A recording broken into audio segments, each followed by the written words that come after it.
সেগুলো আমরা দেখছিলাম, রাইট?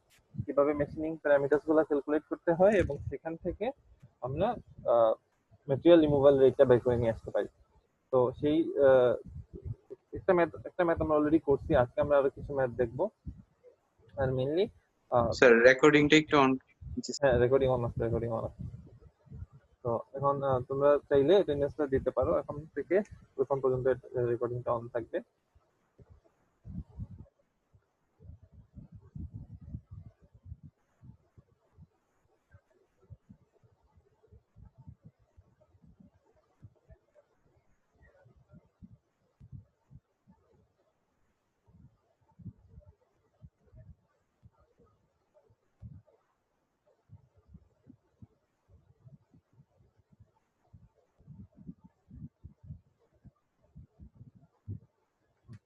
এগুলো ছিল আমাদের গত ক্লাসে যেগুলো পড়াইছিলাম।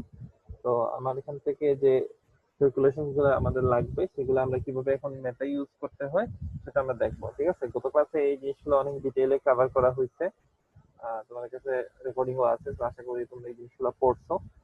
এখন সেখান থেকে আমরা কিভাবে একটা ম্যাথে এই ইকুয়েশন গুলো আমরা ইউজ করতে পারি সেটা দেখবো। গতদিন একটা ম্যাথ করছিলাম, বাট সেটা ছিল জাস্ট একটা এক্সাম্পল। এখন আমরা দেখবো যে কোয়েশ্চেন। স্যার হ্যাঁ, বলো। স্যার আপনার কথাটা স্পষ্ট না স্যার, মানে অনেক শুনতে পাচ্ছি না স্যার। এটা হয়তো তোমার নেটওয়ার্কের সমস্যার জন্য। এমনিতে কথাটা আপনি একটু স্লো আসতেছে, আস্তে আস্তে। সম্ভবত নেটওয়ার্কের সমস্যার জন্য এটা হচ্ছে তোমাদের, বাট আমার এখানে তো স্যার ওয়াইফাই এখন। নেটওয়ার্কের জি স্যার, সমস্যা না স্যার, একটু আপনার স্লো স্যার। কণ্ঠটা একটু আস্তে হচ্ছে স্যার, একটু জোরে বলেন। আচ্ছা ঠিক আছে স্যার, আমি মাউথপিসটা কাছে নিয়ে এসে কথা বলছি, এখন শুনতে পাচ্ছো? জি স্যার, জি এখন স্যার, ঠিক। এখন ঠিক জি, আছে। আচ্ছা ঠিক আছে। আচ্ছা, এখন তোমার কিছু আজকে ম্যাথ করাবো যেগুলো হচ্ছে একদম সিম্পল, তবে এই সাবজেক্টের ক্ষেত্রে মেশিনিং এ তোমাদের ম্যাথগুলো এমনিতেই সিম্পল, ঠিক আছে?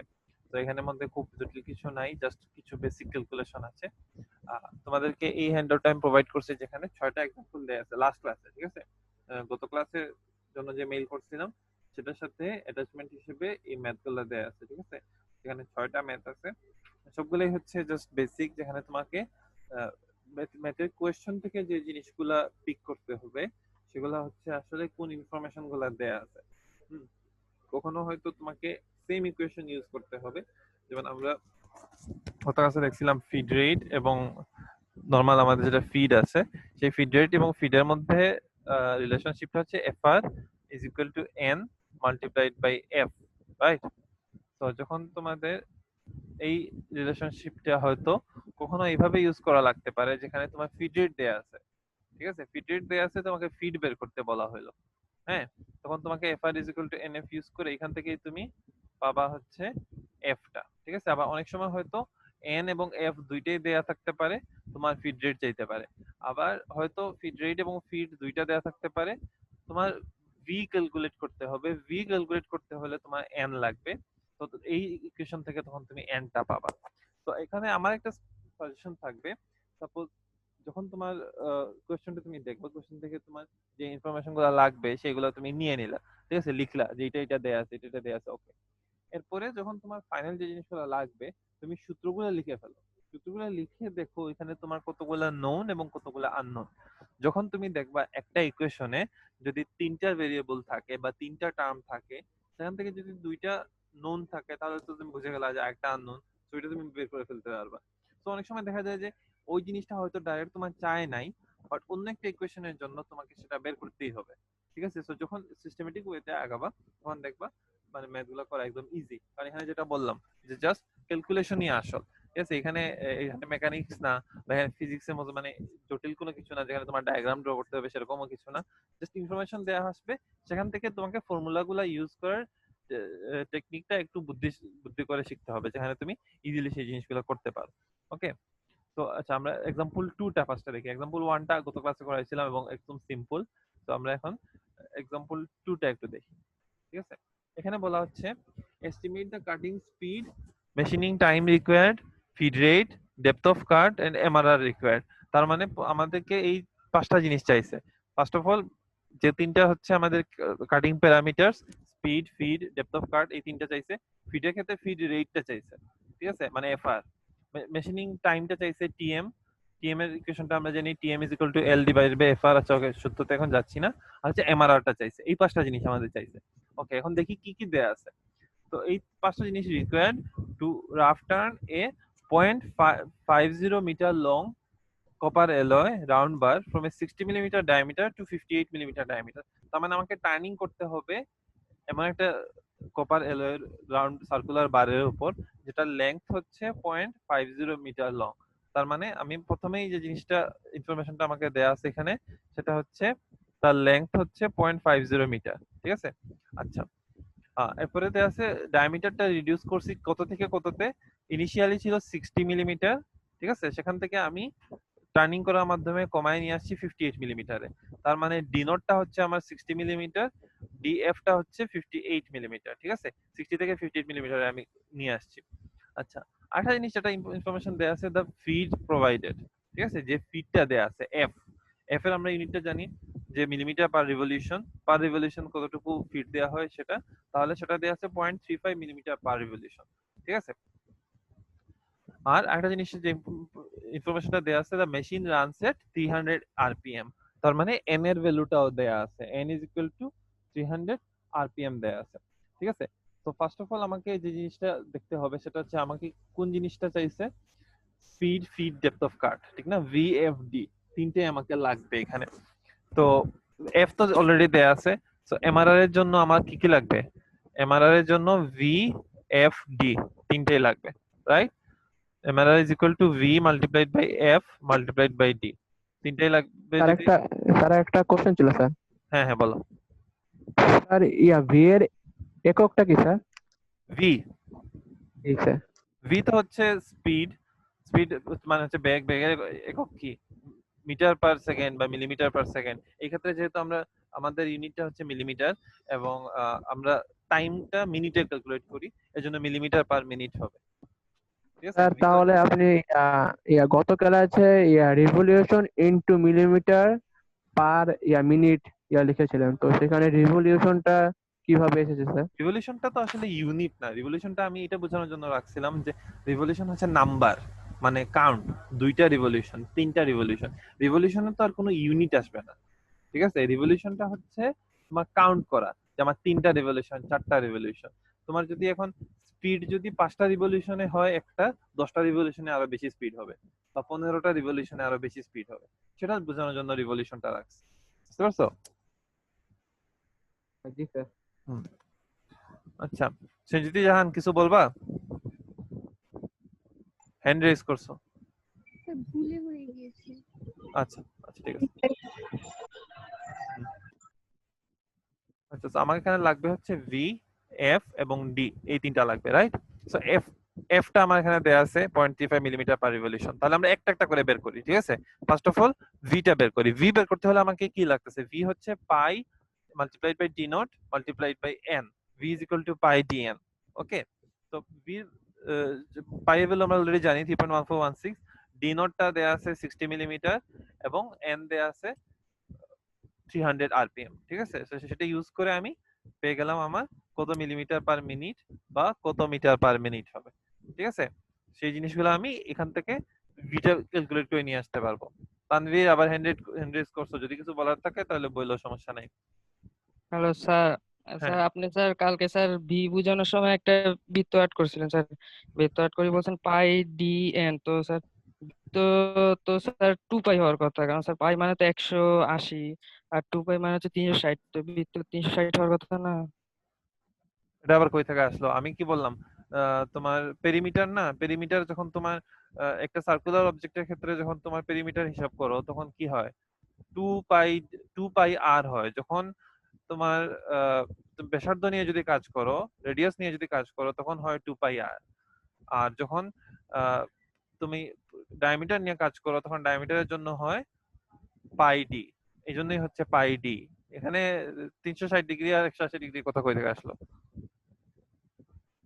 আমি এখানে তোমাকে পেরিমিটার বের করতে হবে। পেরিমিটারের জন্য বলছি 2 পাই আর নাকি 2 পাই ডি। যদি তুমি আর রেডিয়াস দেওয়া থাকে তাহলে 2 পাই আর হবে। যদি ডায়ামিটার দেওয়া থাকে তখন তো ডায়ামিটার অবভিয়াসলি পুরোটা, তো তখন তোমার পাই ডি হবে। বুঝতে পারছি স্যার, আমি পাই মানে স্যার কোন মনে করছিলাম। না না, আচ্ছা, তো কাটিং স্পিডটা আমি এভাবে বের করলাম। ওকে, আচ্ছা, নেক্সট আমার যেটা লাগবে তা হচ্ছে D, depth of cut, right? Depth of কাটের ইকুয়েশনটা কি? ডেপথ অফ কাটের ইকুয়েশন হচ্ছে, sorry, D not minus DF divided by 2, ঠিক না?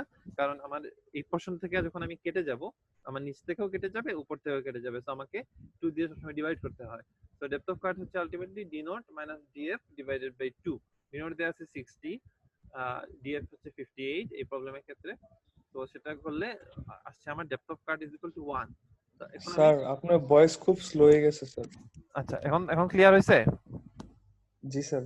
আচ্ছা, এই এই কয়েকদিন একটু নেটের প্রবলেম হতে পারে, তো সমস্যা নাই, তুমি আমাকে বইলো। তো এমআরআই ক্যালকুলেশনের জন্য আমার যে তিনটা জিনিস লাগবে, এফ দেয়া ছিল, ভি বের করছি, ডি বের করছি। সো এমআরআইটা আমি এখন এখান থেকে ক্যালকুলেট করতে পারবো। MRI is equal to VFD. Okay, আচ্ছা, আর আরো দুইটা জিনিস চাইছে আমার এখানে, একটা হচ্ছে ফিড রেট আর আরেকটা হচ্ছে মেশিনিং টাইম। তো ফিড রেটের ইকুয়েশনটা বলো, তোমরা কি মনে আছে ফিড রেটের ইকুয়েশনটা? FR equal to NF. NF, ঠিক না? FR is equal to N multiplied by F। তো খুবই সিম্পল, এখানে N দেয়া আছে, F দেয়া আছে, খুবই ইজিলি বের করা যাবে। আর মেশিনিং টাইমের ইকুয়েশনটা বলো, মনে আছে? Machining time TM is equal to L divided by FR, ঠিক না? Machining time TM is equal to L divided by FR। আমার লেংথ যতটুকু, সেটাকে যদি আমি ফিড রেট দিয়ে ডিভাইড করি, তাহলে আমি সেটা পাচ্ছি, ঠিক আছে? সেটার লজিকটা আমি ওইদিন বলছিলাম, একবারও রিপিট করি, যে এখানে তোমাদের আগেও বলছি যে এটা এখানে মেমোরাইজ করার কিছু নাই, সূত্র কখনোই মুখস্থ করা লাগবে না। ফিড রেট জিনিসটা আসলে বলে যে আমার পার মিনিটে আমি কতটুকু টুলকে মুভ করব। তো পার মিনিটে যদি আমি 5 মিলিমিটার মুভ করতে পারি, এটা যদি আমার ফিড রেট করার ক্যাপাসিটি হয়, আর আমার যদি লেংথটা হয় 50 মিলিমিটার, ঠিক আছে? টোটাল লেংথ হচ্ছে 50 মিলিমিটার। আবার আমার ক্যাপাসিটি, মেশিনের ক্যাপাসিটি আমি যেভাবে অপারেট করছি, সেটার ক্যাপাসিটি হচ্ছে 5 মিলিমিটার পার মিনিট। তো প্রতি মিনিটে যদি আমি 5 মিলিমিটার করি, তাহলে 50 মিলিমিটার করতে কত লাগবে? 10 মিলিমিটার। 50 divide by 5, 10। তো এটাই কিন্তু আসলে সূত্র, TM is equal to L divided by FR।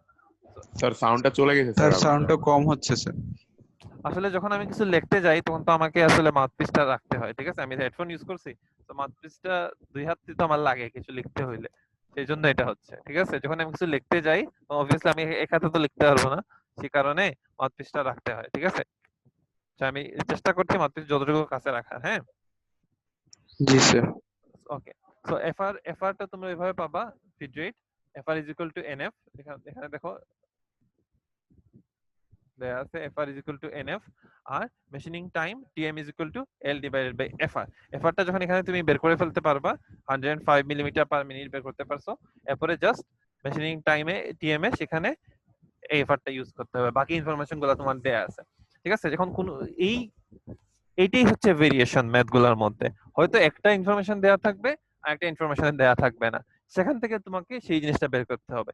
তো যতগুলো ভেরিয়েশন আছে, সেই সবগুলা ভেরিয়েশন আমি কভার করছি, ঠিক আছে? আমাদের এখানে যে প্রবলেম গুলো আছে, সেখানের মধ্যে প্রত্যেকটা ভেরিয়েশন কভার করে দেয়া আছে। এখন আমরা আরেকটা ভেরিয়েশন দেখি কি থাকতে পারে।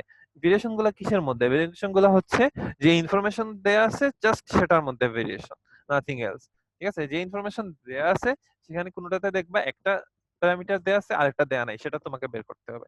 আচ্ছা, তো এখানে আমরা দেখলাম যে আমাদেরকে এফ দেয়া ছিল, আগের যে ম্যাথটা ছিল সেখানে এফ দেয়া ছিল আর এন দেয়া ছিল, ঠিক আছে?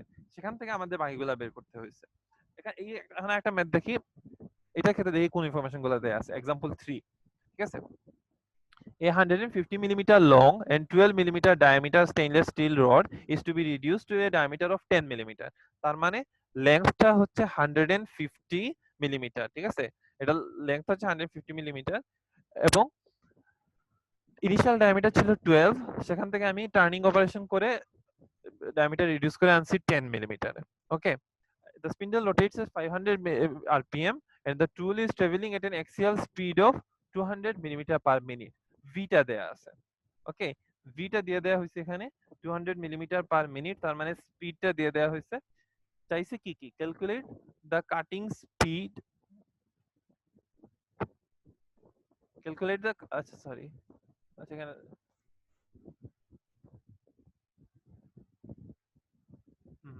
calculate the cutting speed material removal rate and the time required for machining the rod. আচ্ছা ঠিক আছে, কাটিং স্পিড তোমাকে যেটা দেয়া হয়েছে সেটা হচ্ছে এক্সিয়াল স্পিড, সেটা হচ্ছে মেশিনের এক্সিয়াল স্পিড। এখন এটা আসলে তোমার এখানে যেটা দেয়া হয়েছে সেটা হচ্ছে আসলে এক্সিয়াল স্পিড, সরি আচ্ছা আমি তোমাকে বলতেছি, একটা মিনিট আমি একটু draw করি। হ্যাঁ, এই জিনিসটা হচ্ছে যে একটু তোমাদেরকে কনফিউজ করার জন্য দেয়া হয়েছে।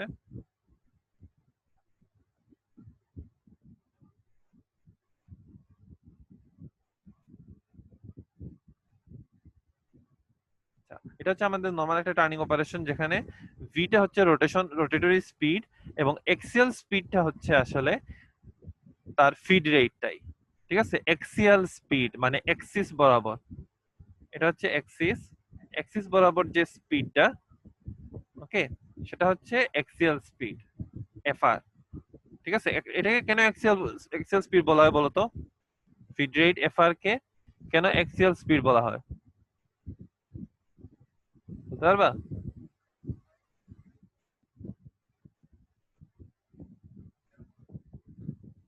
কেউ না? আচ্ছা, ফিড রেটটাকে এক্সিয়াল স্পিড বলা হয় কেন? কারণ এটা তো অবভিয়াসলি একটা স্পিড, কারণ মিলিমিটার পার মিনিট, ইউনিটটা যেহেতু মিলিমিটার পার মিনিট হচ্ছে, পার মিনিট কতটুকু ডিসটেন্স কভার করছে। ভি কে বলা হয় রোটেটরি স্পিড এই কারণে যে সেটা হচ্ছে ওয়ার্কপিসে ফার্স্ট অফ অল, এবং ওয়ার্কপিসটা যেহেতু রোটেটিং, তো এটার জন্য এই স্পিডটা হচ্ছে কি একটা রোটেটিং স্পিড বা সার্কুলার মোশনটা এখানে আছে। আর টুলে মনে করবা সবসময় মাথায় রাখবা, আমাদের যে টার্নিং অপারেশনটা আছে সেখানে মধ্যে কাটিং টুলটার মধ্যে আমরা কি ধরনের মোশন পাই? স্যার একটু একটু আরেকবার রিপিট করবেন স্যার? স্যার আরেকবার রিপিট করতে হবে, আচ্ছা আচ্ছা, শোনা একবার যাচ্ছে না repeat কিছু। করবো, সমস্যা নাই, একবার রিপিট করব। এখানে হচ্ছে যেটা বললাম যে স্যার ওয়ার্কপিসটা কি হয়, ওয়ার্কপিসটা স্যার টুলে দেয়া হয় এটা লিনিয়ার বা কার্ভ শেপ এর এক্সিসের রেসপেক্টে দেয়া হয়, এজন্য কি এটাকে এই জন্য এটাকে এক্সিয়াল স্পিড বলা হয়। এক্স্যাক্টলি, এটার কারণেই এক্সিয়াল স্পিড বলা হয়, যে ওয়ার্কপিসটা হচ্ছে রোটেট করে, রাইট? আমরা যখন মেশিন অন করি ওয়ার্কপিসটা তার এক্সিসের চারদিকে রোটেট করে, সো ওয়ার্কপিস হচ্ছে রোটেটরি স্পিড, যেটা হচ্ছে আমাদের কাটিং স্পিড ভি। আর ফিড রেট এফআরটাকে অনেক সময় এক্সিয়াল স্পিড বলা হয় এই কারণে, কারণ পার মিনিটে সে যে ডিসটেন্সটা কভার করে সেটা ওয়ার্কপিসের এক্সিস বরাবর, ঠিক না? ওয়ার্কপিসের এক্সিস যেখানে আছে, ওয়ার্কপিসের এক্সিসের সাথে প্যারালালে টুলটাকে মুভ করতে হয়, ঠিক না? ওয়ার্কপিসের এক্সিসটা হচ্ছে এইটা, এটার সাথে প্যারালালে এক্সিয়ালি মুভ করা হয়, ঠিক না? যেটা হচ্ছে একটা লিনিয়ার মোশন। এই কারণে অনেক সময় ফিড রেটটাকে এক্সিয়াল স্পিডও বলা হয়, ঠিক আছে? তো এই জন্য বললাম যে এখানে একটু কনফিউজ করার জন্য বলা হয়েছে। তো এক্সিয়াল স্পিড যেটা, সেটা হচ্ছে আসলে তার ফিড রেট।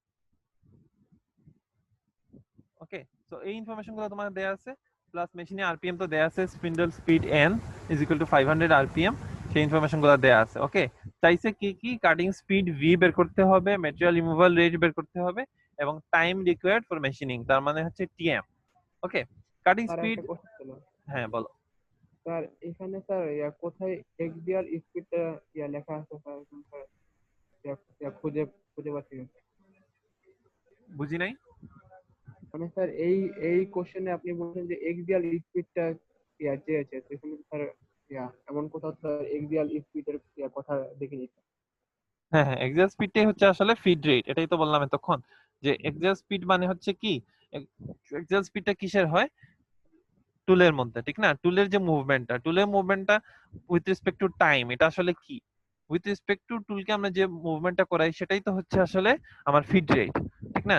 যে টুলটা পার মিনিটে কতটুকু মুভ করবে সেটাই হচ্ছে এক্সিয়াল স্পিড, সেটাই হচ্ছে ফিড রেট। ওকে, কারণ এখানের মধ্যে দেখো ক্লিয়ারলি লেখা আছে the tool is travelling at N axial speed, so টুলের স্পিড যেটা সেটাই তো হচ্ছে ফিড রেট। কারণ আমরা ফিড কিসে দেই? ফিড টার্নিং অপারেশনের ক্ষেত্রে ফিডটা দেই হচ্ছে টুলের মধ্যে, এবং স্পিড মোশনটা দেওয়া হয় ওয়ার্কপিসের মধ্যে, ঠিক আছে?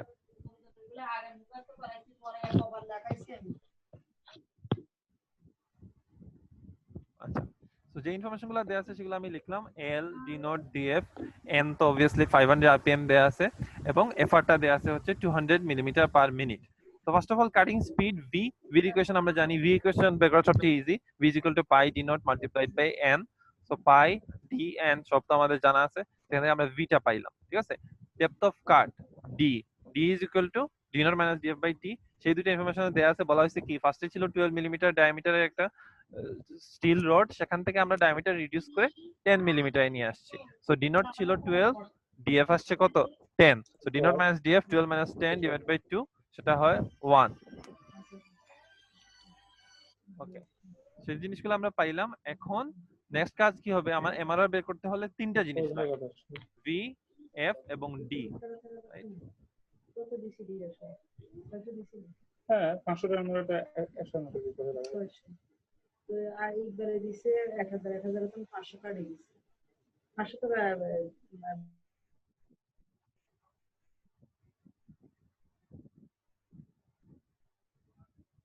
ওকে, সো এমআরআর এর জন্য আমার তিনটা জিনিস লাগে, সে তিনটা হচ্ছে কি কি, ভি, এফ এবং ডি, রাইট?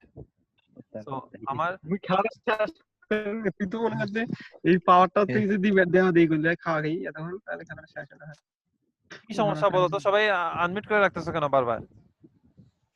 স্যার সবাইকে মিউট করে দেন স্যার। সবাইকে এইমাত্র মিউট করলাম।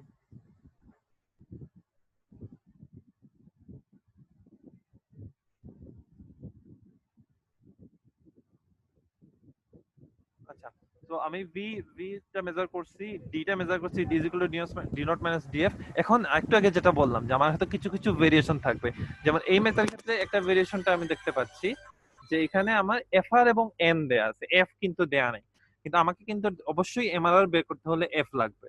তো এখানে ফার্স্ট অফ অল যে জিনিসটা আমি নোট ডাউন করছিলাম সেটা কি ছিল, যে এফআর দেয়া আছে এবং এন দেয়া আছে, রাইট? 500 আরপিএম দেয়া আছে এবং এফআর দেয়া আছে 200 মিলিমিটার পার মিনিট। তো আমরা ইকুয়েশনটা জানি কি, ইকুয়েশনটা জানি হচ্ছে FR is equal to NF, right? তো সেখান থেকে আমি F বের করতে পারবো, F is equal to FR divided by N। এইটা ইউজ করে আমি F ও পেয়ে গেছি। তো ম্যাটেরিয়াল রিমুভাল রেটের জন্য আমার যে তিনটা ভেরিয়েবল লাগবে V, F এবং D, তার তিনটাই কিন্তু আমি এখন বের করে নিয়ে আসতে পারছি। ওকে, আর লাস্ট যেটা ছিল মেশিনিং টাইম চাইছিল, মেশিনিং টাইমে TM is equal to L divided by FR। ওকে, তো machining time is equal to length divided by feed rate, সেটা ইউজ করে আমি মেশিনিং টাইম বের করতে পারবো। তো দেখতে পাচ্ছ যে একদম সিম্পল ম্যাথ, জাস্ট তোমাকে কোন জিনিসগুলো দেয়া আছে সেটা মনে রাখতে হবে, সেটা দেখলে ইকুয়েশন গুলো ইউজ করে তুমি যে কোনো প্যারামিটারই বের করতে পারবা। ঠিক আছে, যেমন আরেকটা ভেরিয়েশন দেখো, এখানে एग्जांपल 5 এর ক্ষেত্রে দেয়া আছে। এখানে তোমার যে জিনিসগুলো চাইছে সেটা হচ্ছে depth of cut, required feed এবং কাটিং টাইম। ঠিক আছে, এখন দেখি কোন ইনফরমেশন গুলো আমাদের দেয়া আছে। A cylindrical work bar with 405 inch diameter and 52 inch length, তার মানে শুরুতে তার যে ইনিশিয়াল ডায়ামিটার ডি নট সেটা 4.5 ইঞ্চ দেয়া আছে, লেংথ দেয়া আছে 52 inch, is chucked in an engine lathe and supported at the opposite end using a live center. A 46 inch portion of the length is to be turned. এখানে একটা important জিনিস, তোমার দেখো লেংথ প্রথমে দেয়া ছিল 52, এখানে মধ্যে টার্নিং করতে হচ্ছে কত ইঞ্চিতে, 46 ইঞ্চ। তাহলে বলো তো এখানে এল কত হবে, এল কি 46 হবে নাকি এল 52 হবে? 46 হবে, রাইট? কারণ তার লেংথ 52 ছিল, কিন্তু আমি কিন্তু পুরো 52 তে কাটিং করব না, অপারেশনটা হবে 46 ইঞ্চ পর্যন্ত। ঠিক আছে, তার মানে হচ্ছে কি,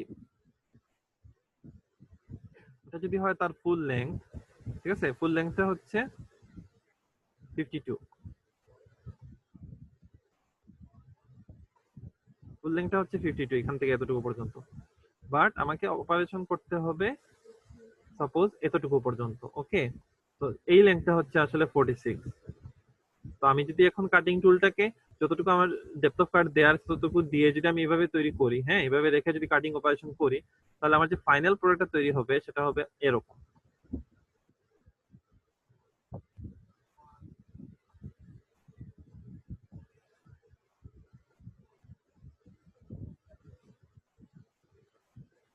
এটা হবে এরকম একটা প্রোডাক্ট। ওকে, যার এখান থেকে এতটুকু হচ্ছে 52, ইনিশিয়ালি ডায়ামিটার ছিল বেশি, বাট আমি আমার যে শেপের প্রোডাক্ট তৈরি করার দরকার সেটা হচ্ছে এরকম।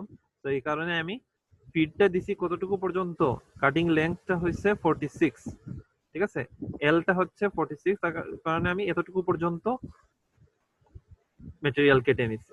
ওকে, সেটা হচ্ছে তোমার এজন্য এতটুকু হচ্ছে 46, so আমার ক্ষেত্রে L হবে 46। তো যেটা বললাম a 46 inch portion of the length is to be turned to a diameter of 4.25 inch। ওকে, ফার্স্টে ছিল d নট ছিল 4 পয়েন্ট কত ছিল 4.5, রাইট? 4.5 d নট ছিল 4.5। এরপরে আমি যে পোরশনটা কাটছি সেই পোরশনটা কাটার ফলে ফাইনাল যে ডায়ামিটার হইছে সেটা হইছে 4.25। এতটুকু হচ্ছে 4.25, বুঝা যাচ্ছে? এটা হচ্ছে 4.25। সো ইনিশিয়াল ডায়ামিটার ছিল 4.5, এতটুকু 4.5 আমি টার্নিং অপারেশন করার মাধ্যমে 4.25 এ নিয়ে আসলাম, ঠিক আছে?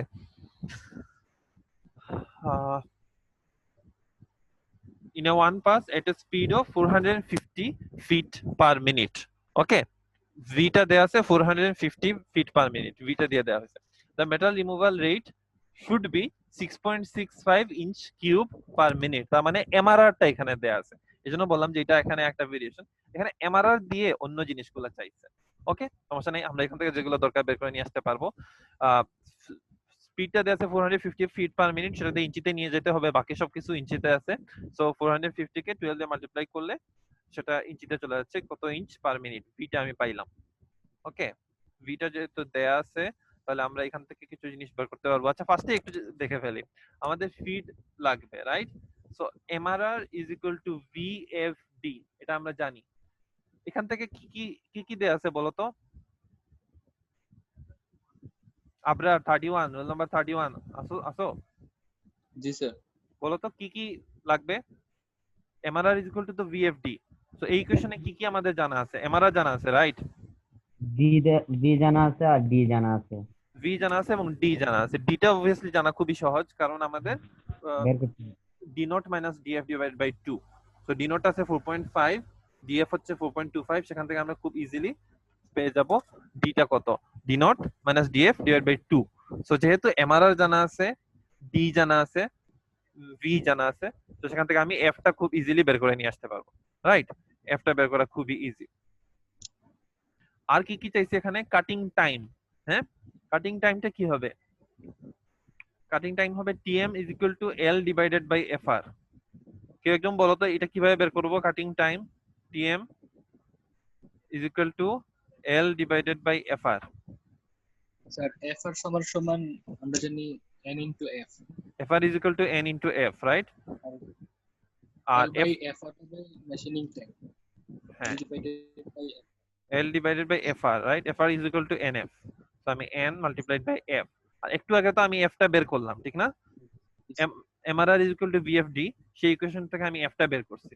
সেই N টা আমি এখানে ইউজ করব, F টা ইউজ করব, ইউজ করে আমি মেশিনিং টাইম TF টা বের করে আসব। বুঝতে পারছো? সো এখানে দেখো সেম সূত্রগুলাই আমাকে বিভিন্ন ভাবে ইউজ করতে হচ্ছে। কিসের জন্য? যেখানে তোমার বিভিন্ন ইনফরমেশন গুলো দেয়া আছে, সেই ইনফরমেশন গুলো কিভাবে ইউজ করবে সেটার উপর। রাফি 135, তোমার ভিডিও অফ করো। স্যার এন এর মানটা, এন এর মান তো দেয়া আছে। কি বলছো? কিসের মান? এন? জি স্যার এন। এম কই থেকে আসলো? এম না স্যার, এন এন এন এর মান এখানে লিখছেন N sir, N N N. আচ্ছা এন, হ্যাঁ এন। এন তো আমি কিভাবে বের করব বলো? কেউ একজন বুদ্ধি করে বলো। এন এর ভ্যালু এখানে দেয়া নাই, এনটা কই থেকে পাবো? এন এর কি কি সূত্র আছে আমাদের জানা? FR is equal to NF, right? সেখান থেকে আমি পাবো না। V equal to pi ND। হ্যাঁ, V is equal to pi ND, good. V is equal to, আমরা জানি স্পিডের ইকুয়েশনটা জানি, V is equal to pi into d naught into n, right? তো এখানের মধ্যে d naught দেয়া আছে, V দেয়া আছে, ঠিক না? V দেয়া আছে, d naught দেয়া আছে। V টা হচ্ছে 450 ফিট পার মিনিট, সেখান থেকে আমি পাইছি 5400 ইঞ্চ পার মিনিট, সেটা n টা পাইলাম, আর সরি v টা পাইলাম, আর d naught টা দেয়া আছে কত? 4.5 ইঞ্চ, রাইট? এই দুটো জিনিস জানা থাকে, এখান থেকে n বের করা একদম ইজি, ঠিক আছে? তো এই জন্য হচ্ছে এই ম্যাথগুলোর ক্ষেত্রে আমি একটা জিনিস শিখাই দেই, যেটা করবা যতগুলো ইকুয়েশন জানো সবগুলা লিখে ফেলবা, কারণ একটা ম্যাথে কম বেশি সবগুলাই লাগে।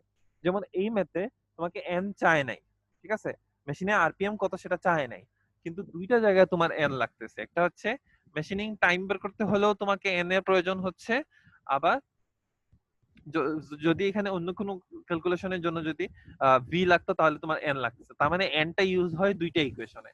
তো একটা ইকুয়েশনে যদি একটা জিনিস চায়, অন্য একটা ইকুয়েশনে দেখা যাবে সেটা তোমার বের করা সম্ভব, ঠিক আছে। এর আগে অন্য একটা ম্যাথে হয়তো এরকম ছিল যেখানে এন এফ এবং এল এ ভ্যালু জানা ছিল, টিএম এ ভ্যালু জানা ছিল, সেখান থেকে তুমি এন বের করে নিয়ে আসছো এবং সেটা থেকে তুমি স্পিডটা বের করছো, ঠিক আছে, এই ইকুয়েশনে ইউজ করছো।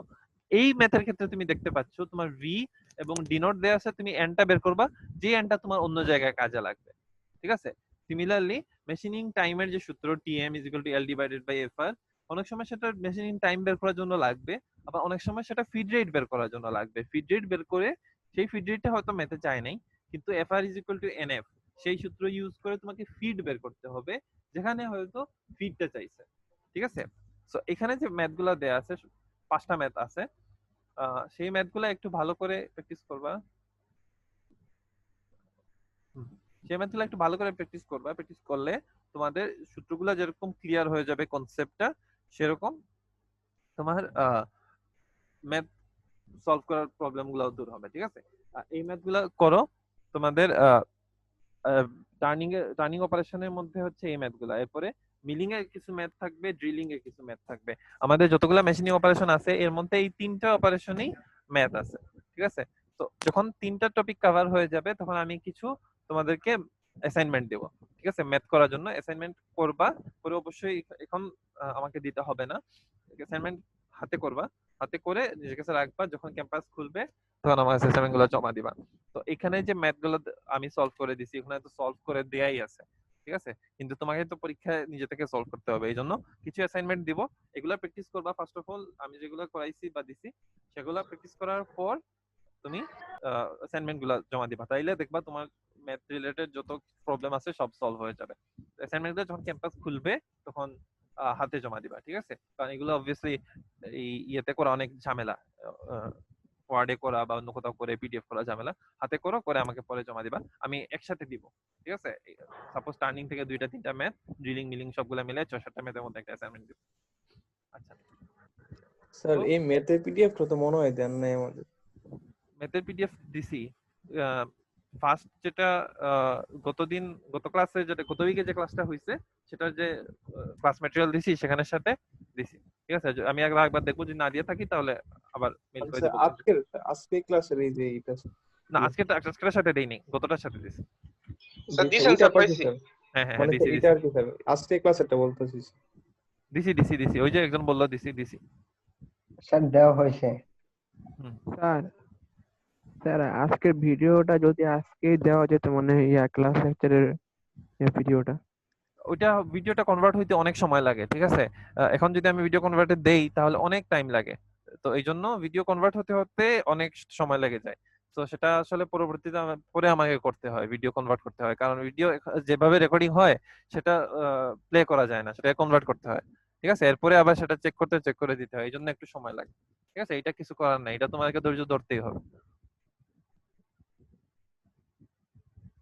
আচ্ছা, তো আমাদের টার্নিং অপারেশনটা মোটামুটি কমপ্লিট হয়ে গেল, ঠিক আছে। টার্নিং অপারেশন থেকে আমি একবার কুইক রিক্যাপ করি যে জিনিসগুলো আমি টার্নিং অপারেশনের মধ্যে পড়াইছি।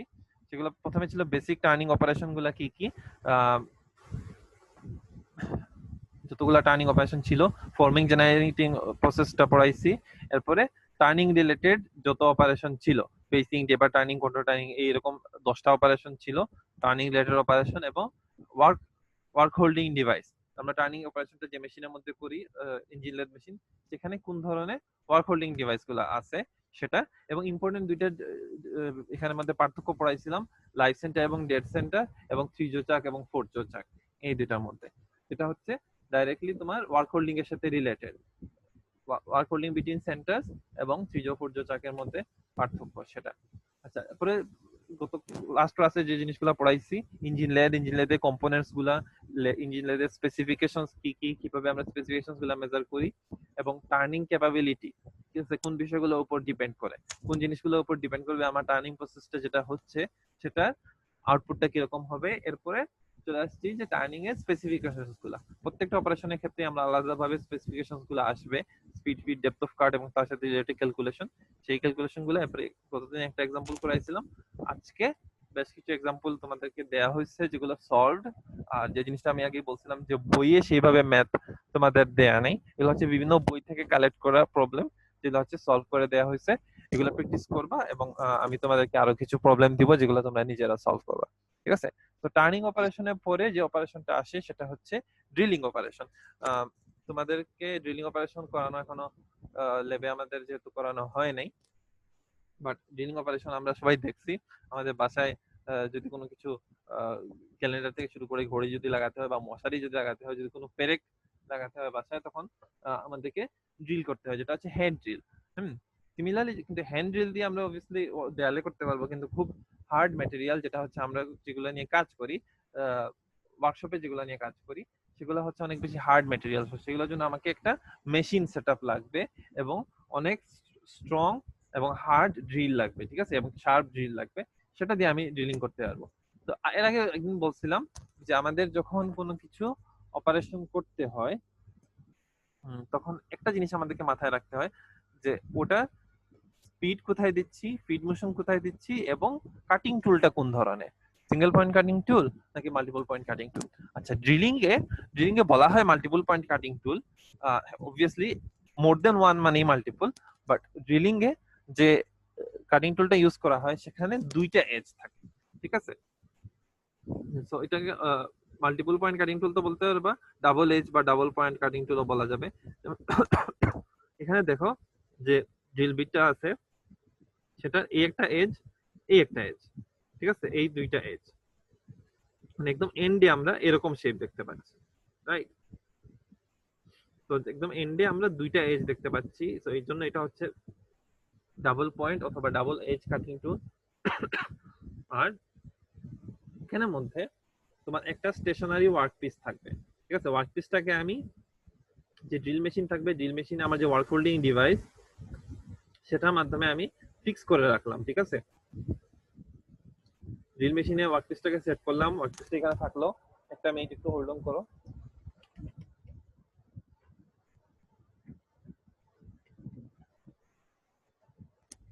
ওকে, সো ওয়ার্কপিসটাকে আমি কি বললাম সেট করছি, কোথায় সেট করছি, আমার ড্রিল মেশিনে। ড্রিল মেশিনে সেট করার পর যখন মেশিনটা আমি অন করব, উপরে, ঠিক আছে, উপরে একটা টুল পোস্টের মাধ্যমে টুলটাকে ফিক্স করা আছে। ওকে, টুলটা ফিক্স করা আছে এইভাবে, যখনই আমি মেশিনটা রান করব টুলটার মধ্যে কি হবে, টুলটার মধ্যে সার্কুলার মোশন শুরু হবে, ঠিক আছে, এই দিক দিয়ে মানে টুলটা রোটেট করা শুরু করবে। টুলটা যখন রোটেট করা শুরু করবে, আমার একটা জায়গায় আমি টুলকে রোটেট করাচ্ছি, আরেকটা জায়গায় ওয়ার্কপিস, এইভাবে যদি রোটেট করাতে থাকি তাহলে অবভিয়াসলি আমার কোনো ম্যাটেরিয়াল রিমুভ হবে না, আমাকে এটাকে নিয়ে যেতে হবে টুলের কাছাকাছি। যেমন আমরা ড্রিলিং মেশিনের কথা চিন্তা করি, যেটা দিয়ে আমরা দেয়ালে ড্রিল করি, ড্রিল মেশিন অন করার সাথে সাথে সেটা রোটেট করা শুরু হয়। এরপরে তো অবভিয়াসলি আমরা যেখানে ড্রিল করব ড্রিল মেশিনটাকে সেখানে নিয়ে যাই, ঠিক না, টুলটাকে সেখানে নিয়ে যাই, ওয়াল তো আর আমাদের দিকে আসে না, রাইট, আমরা নিয়ে যাই।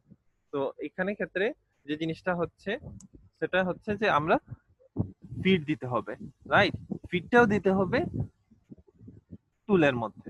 তো এখানে ওয়ার্কপিস যেটা, ওয়ার্কপিসটা আমার স্টেশনারি থাকবে, ওয়ার্কপিস মুভ করবে না।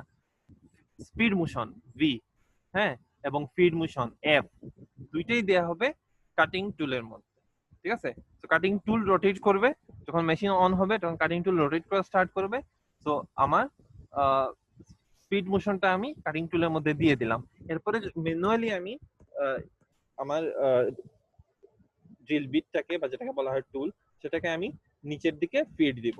ওকে, যতটুকু ডেপথের আমার হোল বা ড্রিল করতে হবে ততটুকু ডেপথের আমি ফিড দিব, ঠিক আছে। যদি আমার এতটুকু করতে হয় তাহলে আমি এতটুকু দিলাম, যদি আরো বেশি যেতে হয় তাহলে আরো বেশি দিলাম। এইটাই হচ্ছে আমার ফিড মোশন, ঠিক আছে। তো স্পিড মোশনটা আমি পাচ্ছি টুলের মধ্যে, ফিড মোশনটা পাচ্ছি আমি টুলের মধ্যে। তো এটা হচ্ছে একদম সিম্পল একটা অপারেশন, যেটা দিয়ে আমরা ড্রিল করি, এবং একটা রোটেটিং ড্রিলকে ফিড দেওয়া হয় একটা স্টেশনারি ওয়ার্কপিসের মধ্যে। যেমন দেখো লেখাই আছে এখানে, the rotating drill feeds into the stationary work part to form a hole whose diameter is equal to the drill diameter. ড্রিলের যতটুকু ডায়ামিটার থাকবে, ঠিক আছে, যে আমাদের যে হোলটা প্রিপেয়ার হবে সেটা ডায়ামিটার ততটুকুই হবে, ঠিক আছে। তো সাধারণত যে মেশিনের মধ্যে ড্রিল মেশিন করা হয় সেটার নাম হচ্ছে ড্রিল প্রেস, ঠিক আছে। তো আমাদের ওয়ার্কশপে দুইটা ড্রিল মেশিন আছে, একটা হচ্ছে রেডিয়াল ড্রিল মেশিন এবং একটা হচ্ছে বেঞ্চ ড্রিলিং মেশিন, ঠিক আছে। ছোট ছোট কাজের জন্য, যেগুলো হচ্ছে আমাদের ইজি টু পারপাস কাজ, সেটার জন্য বেঞ্চ ড্রিলিং মেশিনটা ইউজ করা হয়। দুইটার মধ্যে পার্থক্য ওইটাই যে বেঞ্চ ড্রিল মেশিনটা হচ্ছে ছোট এবং কম ডায়ামিটারের প্রোডাক্ট তৈরি করা যায়, এবং রেডিয়াল ড্রিল মেশিনটা হচ্ছে বড় সাইজের, ঠিক আছে। তো তোমরা যখন ফার্স্ট দুইটা এক্সপেরিমেন্ট করবা, সেগুলো হবে এটার মধ্যেই, বেঞ্চ ড্রিলিং মেশিনের মধ্যে।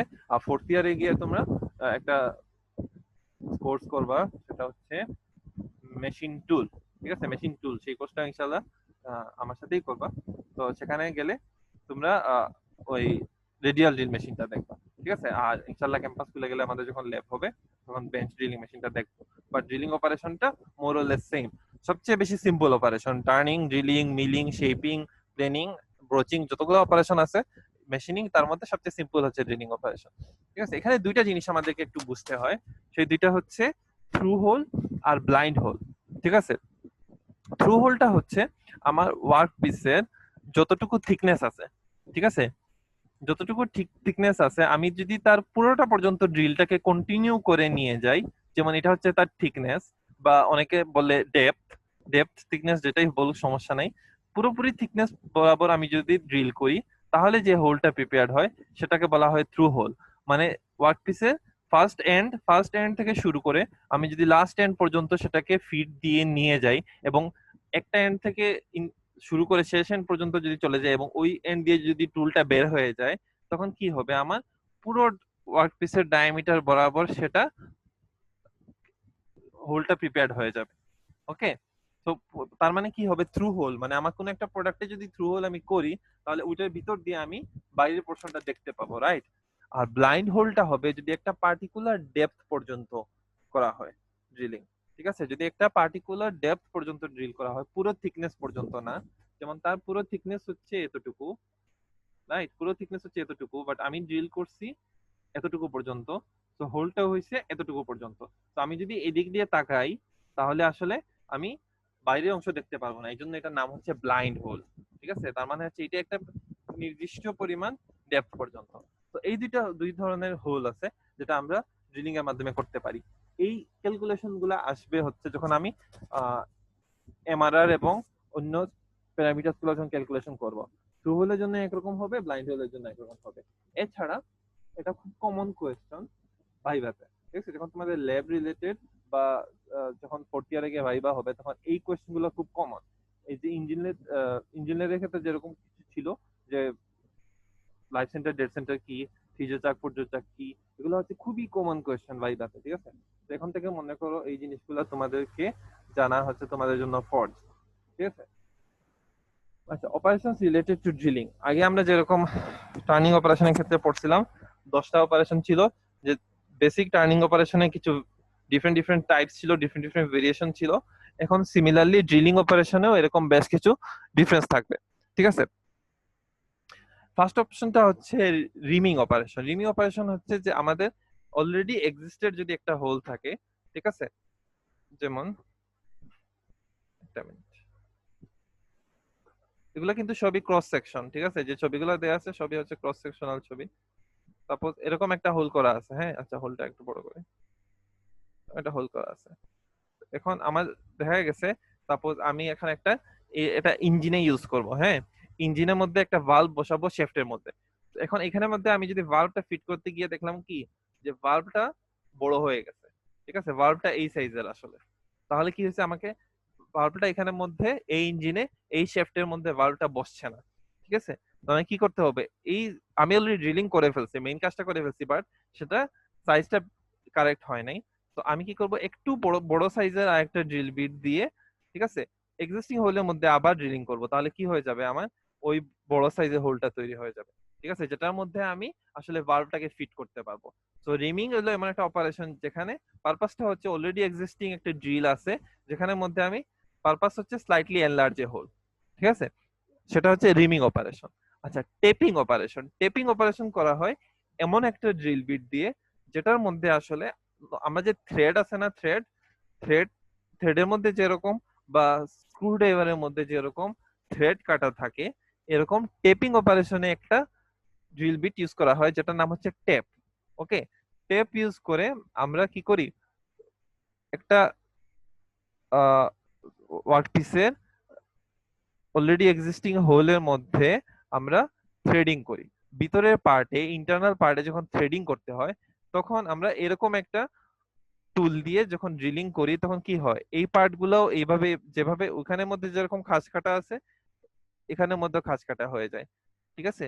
তো এইভাবে করে থ্রেডিং করা হয়। কোথায় থ্রেডিং করা হয়? ইন্টারনাল পার্টে, ঠিক আছে। যখন আমি এই টুলটা ইউজ করব, এটার নাম কি বললাম, ট্যাপ। যখন আমি ট্যাপ ইউজ করে ড্রিলিং করব তখন যে হোলটা আছে সেখানের মধ্যে ওই সাইজে থ্রেড গুলা কেটে যাবে, ঠিক আছে। আচ্ছা, কাউন্টার বোরিং। কাউন্টার বোরিং অপারেশনটা হচ্ছে, সাপোজ আমার এখানে একটা দেখা, একটা আমি ড্র করে ফেলি। এটা হচ্ছে একটা নরমাল, যদি আমি ড্রিল করি তাহলে সেটা যেরকম দেখায়, হ্যাঁ। এখন কিছু কিছু পেরেক আছে বা কিছু কিছু ওগুলাকে বলা হয় স্ক্রু, যেগুলা মেকানিক্যাল স্ক্রু বলা হয়। মেকানিক্যাল স্ক্রু গুলা এরকম হয় দেখতে, ঠিক আছে। তো মেকানিক্যাল স্ক্রু গুলো আসলে এইভাবে হয়। তো মেকানিক্যাল স্ক্রু গুলো যখন ফিট করতে হয় তো তুমি দেখো একটা পোর্শন এদিকে গেছে, আমাকে আরেকটা পোর্শন একটু বড় করতে হবে, রাইট, যদি আমাকে এই জিনিসটা বসাতে হয়। এই জন্য কি করতে হয়, একটা অলরেডি এক্সিস্টিং একটা হোল আছে, সেটার যে এন্ট্রেন্স আছে, হ্যাঁ, এন্ট্রেন্স এর অংশটা আছে, সেখানে আমাকে স্টেপড হোল করতে হবে, ঠিক আছে। আমাকে যে ফাইনাল প্রোডাক্টটা তৈরি করতে হবে সেখানে একটা হোল না, সেখানে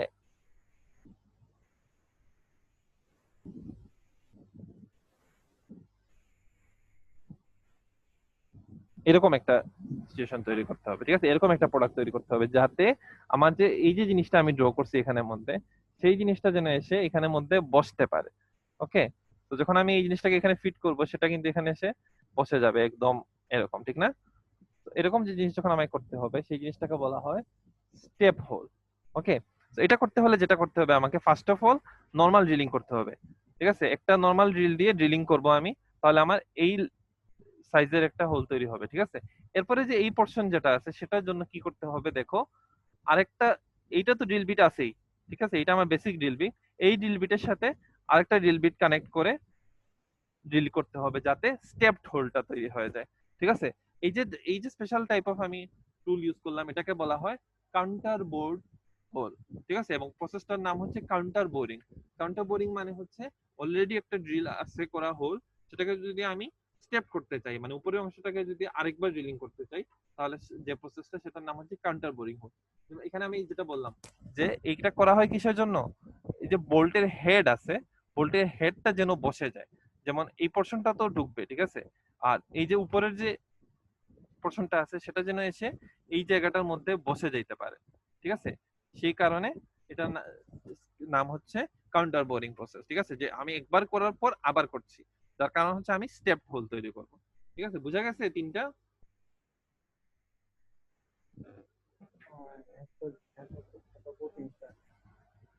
কি বলছো, বুঝি নাই। আচ্ছা, ওকে। কাউন্টার সিঙ্কিং, কাউন্টার সিঙ্কিং এবং কাউন্টার বোরিং জাস্ট সিমিলার। এখানে একটু ডিফারেন্সটা হচ্ছে কি, কাউন্টার বোরিং এ আমরা স্টেপ হোলটা এইভাবে তৈরি করছিলাম, বসাইলাম একটু,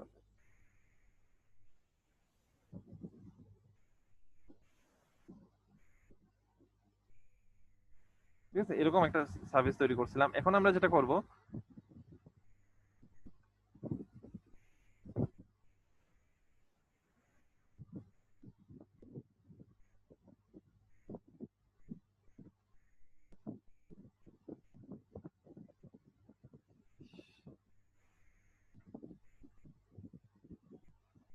ঠিক আছে, তো এখানে আমরা একটা এন্ট্রান্সটা শুধুমাত্র ডিফারেন্ট হচ্ছে। ওখানে ছিল ফ্ল্যাট এন্ট্রান্স, এখানে আমরা একটা অ্যাঙ্গুলার শেপের এন্ট্রান্স তৈরি করব, ঠিক আছে? যার কারণে দেখো এটা হচ্ছে counter sinking operation. Counter sinking এর ক্ষেত্রে আমি যে টুলটা ইউজ করছি, কাউন্টার সিঙ্কিং টুল, সেটার ক্ষেত্রে স্ট্রেট না হয়ে সেটাও একটা অ্যাঙ্গুলার শেপে দেয়া আছে। তো এই শেপে যদি আমি ড্রিল করে যাই তো আলটিমেটলি আমার এই শেপে এন্ট্রান্স তৈরি হয়ে যাবে, ঠিক আছে? তো এখানে হচ্ছে দেখো this is similar to counter boring except that the step in the hole is কোন শেপ, ঠিক আছে, বা অ্যাঙ্গুলার শেপ। ওকে,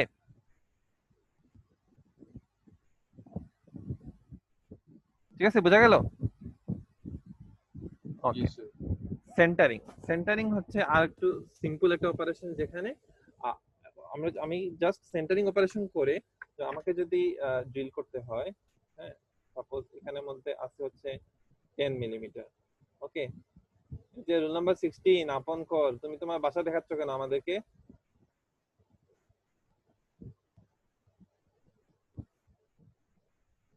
আচ্ছা, সাপোজ আমাদের টোটাল লেংথটা হচ্ছে 10, হ্যাঁ, আর আমাকে বলা হলো এখানে একদম মাঝখানে আমাকে 4 মিলিমিটার ডায়ামিটারের একটা ড্রিল করতে হবে।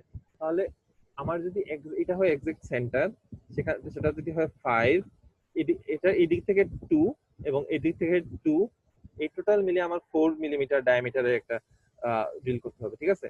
তার মানে হচ্ছে আমার এই জায়গায় ড্রিল করতে হবে। তাহলে ফার্স্ট অফ অল আমি কি করলাম? ফার্স্ট অফ অল আমি বললাম যে এটা হচ্ছে 5, তার মানে আমি সেন্টারটা লোকেট করলাম, যার এই পাশে 2, এই পাশে 2। তো এখন যখন আমাকে এই কাজটা করতে হয়, তো আমার কাছে একটা যদি অবজেক্ট থাকে, আমি সেটা সেন্টার খুব সহজে লোকেট করতে পারবো। কিন্তু যখন আমি ড্রিলিং করতে হবে, ড্রিলিংটা তো পুরো ভিতর পর্যন্ত যাবে, এবং যে ম্যাটেরিয়াল আমি কাটি নাই এখনো, সেই ম্যাটেরিয়ালের ভিতরে কোথায় সেন্টার আছে সেটা আমি এখনো জানা আমার জন্য ডিফিকাল্ট হবে। এই জন্য সেন্টারিং অপারেশন দিয়ে ফার্স্ট অফ অল একটা শার্প টুল দিয়ে সেন্টারটাকে একটু ড্রিল করে রাখা হয়, ঠিক আছে? সো যাতে আমি যখন অবজেক্টটা আমার কাছে থাকবে, আমি কুইকলি দেখে বুঝতে পারবো হ্যাঁ এই জায়গাটাতে আমার centre. So 10 millimetre diameter product আছে, সেখানে সেন্টারটা হচ্ছে 5 মিলিমিটার যেখানে আছে সেই জায়গায়। তো এই জিনিসটাকে লোকেট করার জন্য আমি ফার্স্ট অফ অল একটা শার্প টুল দিয়ে জাস্ট একটা হালকা পোরশন ড্রিল করে রাখবো, যেটা আমাকে পরবর্তীতে অপারেশন করতে সাহায্য করবে যে হ্যাঁ এই জায়গাটা হচ্ছে আমার সেন্টার, আমি এখন এই সেন্টারটাকে লোকেট করে এর চারপাশে ড্রিল করব, তখন আমার ড্রিলটা এক্সাক্ট জায়গায় হবে। না হলে 4 মিলিমিটার যদি একটু ডানে বামে সরে যায় তাহলে এক্স্যাক্টলি মাঝখানে হবে না। তো এই যে এক্স্যাক্টলি মাঝখানে ড্রিল করব, সেটার জন্য আমাকে সেন্টারটাকে লোকেট করতে হবে। এই প্রসেসটা হচ্ছে সেন্টারিং।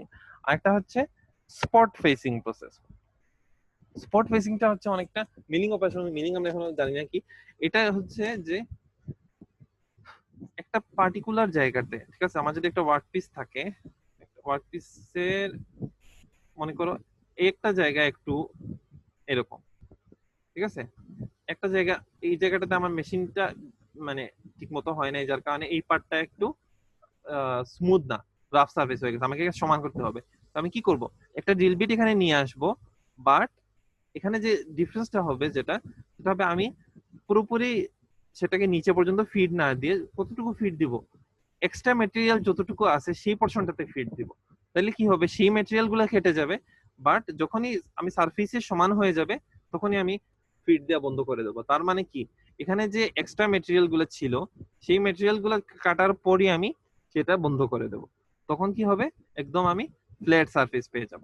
তো স্পট ফেসিং হচ্ছে একটা পার্টিকুলার স্পটে ড্রিলিং করা, যেখানে ম্যাটেরিয়ালটা বেশি, তো ওইখানের মধ্যে যদি আমি করি তাহলে ওই ম্যাটেরিয়াল গুলো চলে যাবে এবং ফাইনালি আমার ওইখানে আমি একটা স্মুথ সারফেস পেয়ে যাব। তো এটা হচ্ছে স্পট ফেসিং অপারেশন, যেটা আসলে কোনো ড্রিলিং অপারেশন না। আমি এখানে ড্রিল করছি না, জাস্ট ম্যাটেরিয়াল রিমুভ করছি। কিসের জন্য? যাতে ওখানে আমাদের ফ্ল্যাট সারফেস এবং একটা স্মুথ সারফেস পাই, ঠিক আছে? এটা হচ্ছে স্পট ফেসিং অপারেশন। আমাদের ড্রিলিং এর কথা আমি একটু আগেও বলছি যে ড্রিলিংটা হচ্ছে সবচেয়ে বেসিক অপারেশন। সো ড্রিলিং এর মধ্যে আমাদেরকে এতটুকুই শুধু জানতে হবে, টাইপস অফ ড্রিলিং অপারেশন এবং কোন ধরনের আমরা এখানে থ্রু হোল, ব্লাইন্ড হোল কোন ধরনের অপারেশন করতে পারি সেটা, ঠিক আছে? ড্রিলিং এ আমাদের এতটুকুই থিওরি পড়তে হবে, ঠিক আছে? তবে ম্যাথ আরেকটু কমপ্লিকেটেড। এখন ড্রিলিং এবং মিলিং এর ম্যাথ গুলো অনেকটা সিমিলার। তো আমি ড্রিলিং এর থিওরি পড়াবো, এরপরে মিলিং এর থিওরি পড়াবো। ওকে, ড্রিলিং মিলিং এর থিওরি যখন কভার হয়ে যাবে, এরপরে ড্রিলিং এবং মিলিং দুইটা টাইপেরই ম্যাথ আমরা একসাথে দেখব, ঠিক আছে? সো নেক্সট ক্লাসে আমরা মিলিং অপারেশনে যাব। মিলিং অপারেশনে টা শেষ হয়ে গেলে এরপরে ক্লাসে ইনশাআল্লাহ ড্রিলিং এবং মিলিং এর ম্যাথ গুলা করব, ঠিক আছে? আচ্ছা, আজকে যে ড্রিলিং অপারেশনটা করালাম, ড্রিলিং অপারেশনটা দেখলাম আমরা, সেগুলো রিলেটেড কোনো প্রবলেম আছে? Sir single point cutting tool sir multiple point cutting tools এর প্যাচ লাগতেছে, একটু ক্লিয়ার করে বলে দিলে ভালো হতো। আচ্ছা ওকে, সিঙ্গেল পয়েন্ট কাটিং টুল হচ্ছে যেখানে আমরা একটা কাটিং এজ থাকবে, ঠিক আছে? যেটা ছিল আমাদের বেসিক টার্নিং এর অপারেশনের ক্ষেত্রে, ঠিক আছে? এখানে আমরা যখন মেশিনিং করি, ঠিক আছে, তখন শুধুমাত্র এই পার্টটা দিয়ে করি, ঠিক আছে? যেজন্য সেটা হচ্ছে সিঙ্গেল পয়েন্ট কাটিং টুল বা সিঙ্গেল এজ কাটিং টুল, ঠিক আছে? সেখানে একটা পয়েন্ট বা একটা এজ থাকবে যেটা দিয়ে আমি মেটেরিয়াল রিমুভ করব। আর এই ক্ষেত্রে যখন আমরা দেখতে পাচ্ছি টুলটাকে যেহেতু আমি ডাইরেক্টলি আপরাইট রাখছি, মানে ভার্টিক্যাল পজিশনে রাখছি, তাহলে এখানে দেখো আমার এই এজ এবং এই এজ, এখানে যে দুইটা এজ আছে তার দুইটা এজ দিয়েই আমার যখন এটা আমার সারফেসকে যখন কানেক্ট হবে, সারফেসের সাথে যখন কানেক্ট করবে, তখন দুইটা এজ দিয়েই ম্যাটেরিয়াল রিমুভ হবে। এই পাশেও ম্যাটেরিয়াল কেটে যাবে, এই পাশেও ম্যাটেরিয়াল কেটে যাবে। সো আলটিমেটলি আমি আমার ড্রিলটা করে ফেলতে পারবো, ঠিক আছে? আর আরেকটা যেটা আমরা মিলিং অপারেশনের ক্ষেত্রে দেখছিলাম সেটা ছিল true multiple point cutting tool. Sir spot facing ও তো তাইলে হবে সিঙ্গেল পয়েন্ট কাটিং টুল। না না না না, স্পট ফেসিং এ যেটা করতেছিলাম আমরা, ওটা তো শুধু একটা সারফেসে ইয়া করছিলাম। সারফেসই হোক, কিন্তু সেখানে তো কানেক্ট তো দুইটা পার্টি হচ্ছে। দেখো কানেক্ট তো আমার পুরো পোরশনটা দিয়ে তো কানেক্ট হচ্ছে, ঠিক না? তোমার যে টুলটা যেরকম থাকবে, টুলের যে পোরশনটা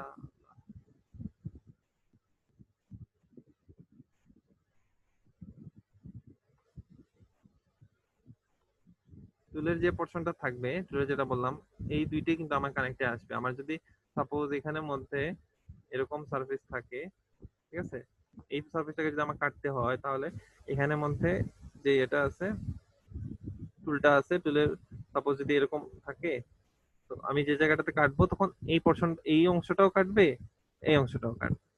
ওকে, তো এখানে যেহেতু ভার্টিক্যালি সেট করা, তার দুইটা এজই কিন্তু ম্যাটেরিয়াল রিমুভ করবে। আর ইঞ্জিন টার্নিং অপারেশনের ক্ষেত্রে কিন্তু আমি টুলটাকে যখন এইভাবে রাখতাম, তখন আমার ম্যাটেরিয়াল রিমুভালটা কোন পোরশন দিয়ে হইতো? শুধুমাত্র এই পোরশনটা দিয়ে ম্যাটেরিয়াল রিমুভ হয়ে যেত, রাইট? তো এই পোরশনটাই কানেক্টে আসতো, এই জন্য এটা সিঙ্গেল পয়েন্ট কাটিং টুল আমার শুধুমাত্র এই পয়েন্টটা ইমপ্লিমেন্ট হচ্ছে, ঠিক আছে? আর ড্রিলিং এ আমার মাল্টিপল পয়েন্ট কাটিং টুল থাকে। এটা এখানে সেইভাবে মানে জটিল করার কিছু নাই।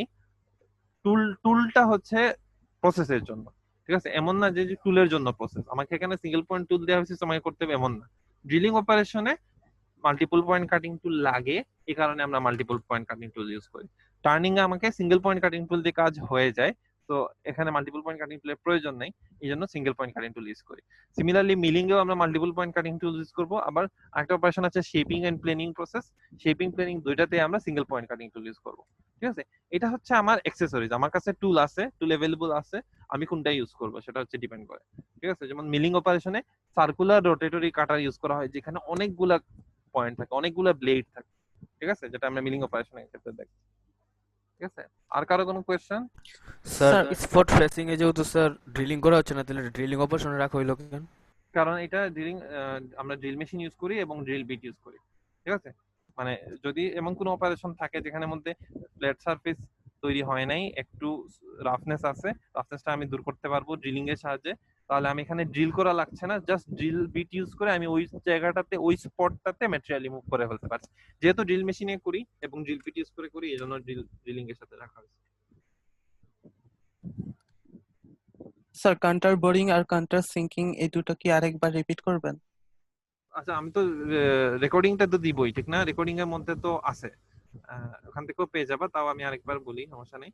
কাউন্টার বোরিং হচ্ছে অলরেডি যদি আমার একটা এক্সিস্টিং ড্রিলড হোল থাকে, সেখানে যদি আমি এন্ট্রান্সটাকে একটু এনলার্জ করতে চাই, যেমন এই ফিগারটাতে দেখো, এই ফিগারটাতে ফার্স্ট অফ অল আমি নরমাল ড্রিল করছিলাম এরকম, এখন এই ড্রিলটাকে যদি আমি এনলার্জ করতে হয় কিসের জন্য? যাতে তার এন্ট্রেন্সে অন্য কিছু আমরা বসাতে পারি, যেমন যদি পেরেক বসাতে হয়, পেরেক সাধারণত এরকম হয়, পেরেকের একটা হেড থাকে, রাইট?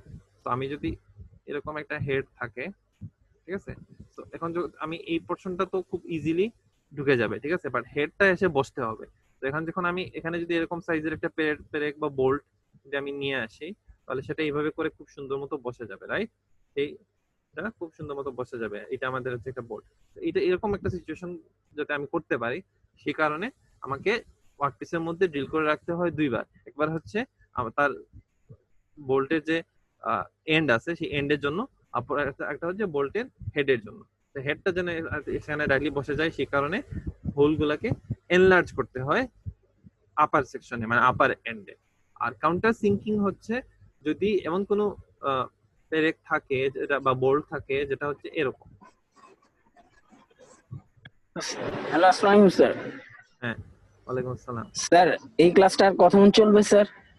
এই তো যতক্ষণ আমার নিতের ক্লাস শেষ করতে যতক্ষণ লাগে ততক্ষণ চলবে। না স্যার, মানে আমার স্যার নেট শেষ হয়ে গেছিল তো স্যার, ওই জন্য স্যার একটু শেষ হয়ে গেছে স্যার, প্রেজেন্ট নেন নাই তো স্যার, এই জন্য আসছিলাম স্যার। যদি অ্যাটেন্ডেন্স দিয়ে দেওয়া থাকে আর কোনো প্রবলেম না থাকে তাহলে চলে যেতে পারো। জি স্যার। আচ্ছা, তো স্যার আসসালামু আলাইকুম স্যার। ওয়ালাইকুম আসসালাম। তো এখন আমার যদি এরকম কোনো বোল্ট থাকে যেটা হচ্ছে অ্যাঙ্গুলার শেপের, সেটাকে যদি আমার ফিট করতে হয় তাহলে অবভিয়াসলি আমার ড্রিলটাকেও সেভাবে করতে হবে, ড্রিলের মধ্যেও অ্যাঙ্গুলার শেপে কাটতে হবে, ঠিক আছে? সেটার জন্য হচ্ছে কাউন্টার সিঙ্কিং প্রসেস, যেখানে আমি হোলটাকে এভাবে এনলার্জ করছি অ্যাঙ্গুলার শেপে, সেটা হচ্ছে কাউন্টার সিঙ্কিং প্রসেস। বুঝতে পারছো আদনান? স্যার এখানে কি দুইবার করতে হবে নাকি এখানে একবারই করতে? দুইবারই করতে হবে, দুইটাতেই দুইবার করতে হবে। আচ্ছা স্যার। আচ্ছা, ওকে, ঠিক আছে। তো আজকে ক্লাসে এতটুকুই। আসসালামু আলাইকুম। ওয়ালাইকুম আসসালাম। আসসালামু আলাইকুম স্যার। আসসালামু আলাইকুম।